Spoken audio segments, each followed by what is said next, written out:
On the heels of several cougar incidents this summer, a BC conservation officer is defending his department's actions when dealing with the big cats. Many of the wild animals have had to be killed because they simply become a danger to the public. Dean Stoltz reports.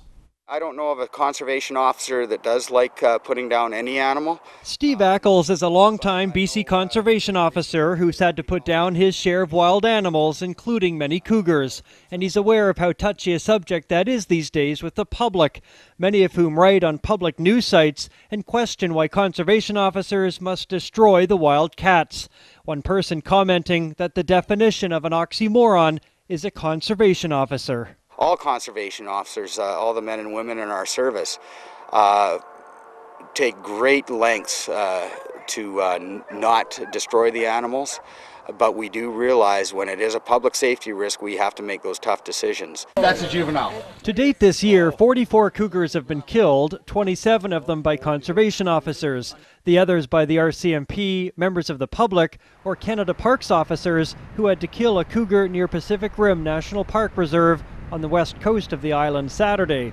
Again, it was an issue of public safety after a man was stalked by a young cat. Well, whenever a cougar is showing stalking behavior like that, people are in danger.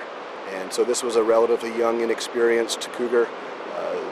Certainly I think it was not perhaps fully developed and didn't have the judgment that an older cougar would have. But whenever wildlife exhibits stalking behavior like this, that's a sign of danger. People on these boards say stalking is just a natural behavior for cougars, but officers say it's not natural when they hunt humans. People are not normal prey to cougars. We look odd to them. We don't have fur on us.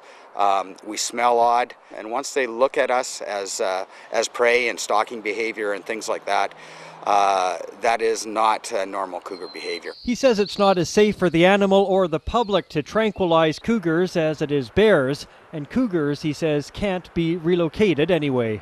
Cougars are very territorial, especially male cougars have a large territory, but they are protect that territory.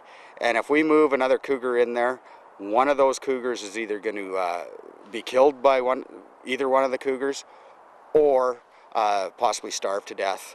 To better understand cougar management in BC, you can go to the BC Ministry of Environment website.